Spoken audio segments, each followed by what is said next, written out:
it's been all week such a focus, I think, not only of conservative media, but also of the opposition. Chuck Schumer weighing in. Effectively, the whole cable news lineup has been on the left-wing side, people responding to with the most personal and vitriolic attacks they can, the footage that Tucker Carlson has shared on his show. And, MSNBC, CNN, they've been doing nothing but slamming him. And some Republicans have also gotten in on this, which is disappointing, but not shocking. Here are some Republican members of Congress. This is clip one, who are attacking Tucker, attacking their own team for the amusement of Democrats. Play it. I think it's bull. It's a revisionist thing that I think is unfair to the American people. I don't take any part in whitewashing January 6th. It wasn't a stroll through the Capitol. It was an attack on our Capitol. I thought it was an insurrection at that time. I still think it was an insurrection today. Efforts to try and pretend that it was something other than that are despicable and frankly dangerous, because it makes it more likely that people will think things like this are acceptable and they might try and do them in the future. It's simply it's awful what some people are willing to do to get some eyeballs or get a little extra money. First of all, Tucker doesn't need eyeballs or money. He's got more than enough of both of those things. He's the most dominant show in cable news and has been for many years. Clay, there is no argument now that we've seen that anyone can level that Jacob Chansley, known as QAnon Shaman, was afforded a fair judicial process, given that his lawyer came out last night and said that the footage showing police walking the chief insurrectionist in some of the accounts around show that he was calm, polite, friendly, didn't have any weapons. I mean, unless you think that spear or whatever is a weapon. The whole thing was insane. I think Tucker's showing things that people need to see. What Jacob Chansley actually did was wander peacefully through the Capitol, shepherded by Capitol police officers who literally opened doors for him. When one was locked, they went to another. Dozens of officers stood and watched him. All of them had guns. Jacob Chansley did not. They never told Jacob Chansley to get out. The head of the Capitol Police today said he was trying to calm the situation. It was already calm. He was the only protester in the frame. They could have let him outside. They didn't. They helped him. We're not going to speculate as to why. We don't know why. All we know is what we see on the tape, and no one disputes it. We didn't cherry pick it. We didn't make it up. Here's the deal, Buck. If the attorney, and you have to take my word for it, he said last night on Tucker that he had not seen the video that Tucker showed of the January 6th incidents. Taking that attorney at his word that he had not seen this footage, the prosecutor in this case has an obligation in criminal law to disclose all evidence, particularly evidence for sure that is potentially exculpatory in nature. If it is true that this QAnon shaman's lawyer, that they pled to a crime after being threatened potentially with decades in prison without having access to all of the footage, and the government may have had access to this footage, there needs to be a massive investigation opened into how this is possible that a criminal defendant was not able to see the full scope of evidence, both pro and con, against him. This is a part of the Brady rule, which is a foundational element of criminal defense. And you are entitled to all of the evidence that the government has in a criminal case so that you can put forward your best possible defense. Now, look, this can be very incriminating evidence. This can be evidence that tends to work against you, or can be totally middle of the road, doesn't really have much of an impact, or it can be in your favor, which is what all of this evidence is. And Buck, my point on this would be, it's awfully coincidental that the government manages to be able to have all of the footage that makes him look as awful as possible to distribute as widely as they can and effectively convict this guy as the head of an insurrection, and they share none of the footage whatsoever that makes him look docile, timid, and completely unthreatening in all capacity, much more so under the direction, based on these videos, of the Capitol Police themselves. Could it be more obvious that he has serious mental health issues too, by the way? I mean, which somehow got left out of this. there are people who think of themselves as the defenders of our democracy, and they use those actual terms, who acted like a guy who was shirtless with a furry hat on carrying around a spear in the Capitol building is a threat to overthrow the United States government. They think they're the serious, honest people, the ones who make that argument. And I would point out for anybody who wants a little bit of a sense of how seriously, you're a lawyer, Clay, so you know this stuff, but for how seriously withholding exculpatory information can be taken, some of you, certainly our Alaska audience, I think, would remember Senator Ted Stevens. And Senator Ted Stevens was faced with a federal felony prosecution.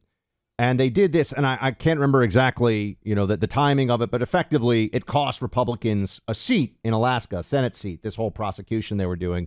And what came out was that the federal prosecutors involved hid clearly exculpatory evidence where Ted Stevens was basically saying in an email, I think it was, hey, I'm happy to pay for this if I need to, but, is that basically saying, like, I don't want to accept anything that's a problem, and I want to make sure that this is paid for. And they hid that. And I believe a federal prosecutor actually ended up committing suicide because of the damage done to his credibility and his career as a result of the blowback over the Senator Ted Stevens prosecution. Because it's rigging the system against somebody. The system is not even for prosecutors, and this is important. This is important in the D.C. gulag situation with going after January 6 people. It's supposed to do justice. And prosecutors are supposed to be a part of that as well. It's not, we can hold this back because we don't want the defense to know because we just want a conviction. The reason they have to share it is because anything that an officer of the court knows in the context of a prosecution should be shared with the full court so that you get the most just outcome.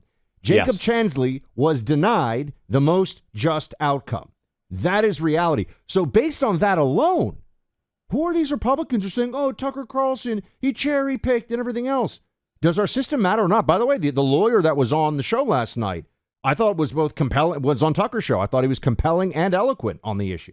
Yeah, look, and that's what, as I was watching in real time, and I tweeted about it, and I would love to know more details associated with this, but if we had an honest Department of Justice, there would be an investigation based on those claims and based on this new video evidence that would immediately be opened into whether this is a sign of prosecutorial misconduct. Because if the government had this footage and did not share it, that is a clear violation of the obligations of the criminal defense prosecution. Beyond a shadow of a doubt, every judge looking at it would say, this footage is material, the defense should have had access to it. Buck, if they did not have access to it, because the government may say, well, you know what, we didn't know this existed either. How many other criminal defendants out there are being prosecuted to the fullest extent of the law without potentially exculpatory evidence that is available theoretically to them? And if you are a Republican and you are criticizing Tucker Carlson right now, what you're basically saying is, I don't care about justice. Because every single one of these defendants, that's why I donated money, my own personal money, to these January 6th defendants, because I believe in an old school truth, which is every criminal defendant deserves the best possible defense they can get. And they're not getting it, and they're not getting the evidence. And by the way, I just wanted to check everything that I said about Ted Stevens is accurate. My recollection of it as I went back to make sure. Including, tragically, the suicide of one of the prosecutors who was involved in this because of, I bring this up just because the understanding of how egregious it is to hide exculpatory evidence in your felony prosecution of somebody that can destroy their life. Yes. You make that decision, you are perverting and destroying, in essence, the justice system. What they hid, by the way, was Ted Stevens. Again, this is back in 2008. The whole thing was about renovations on his home. First of all, that's the kind of corruption investigation of a Republican that will happen. And he had sent a note to the guy saying, hey, make sure you send me a bill. I need to make sure that I pay for all of this to the letter because we have to do this right. Prosecutors had that communication. Kind of a big deal. Hit it. So that's what you can be up against. By the way, the prosecutorial misconduct that we have seen if we ever really got to the bottom of it, if we ever saw the internal communications, guarantee you it's worse with the January 6th defendants than even what you saw with Ted Stevens. I think you're probably right. Want to make sure we play the audio, which we grabbed from Tucker last night. Now, again, obviously, I don't know the specifics of any particular criminal defense case that I'm not directly involved in myself. But when an attorney comes on and says on the biggest primetime network, on the biggest primetime show in the country that deals with news, Tucker Show, when they say, hey, I've never seen the videos of my client that you have shown this week. The government did not give me those. Every defense attorney and every lawyer, frankly, the alarm bells should start to go off. Did they cover this up? What happened? Here is what the attorney for the QAnon Shaman said last night on Tucker about whether he'd ever seen these videos. Listen. The most important aspect of that hearing was that Jake was not violent. The government knew. They knew that Jake had walked around with all of these police officers. They had that video footage. I didn't get it. It wasn't disclosed to me. It wasn't provided to me. I requested it. I filed the requisite pleadings for it. And whether I did or not, they had a duty, an absolute duty, with zero discretion to provide it to me so that I could share it with my client.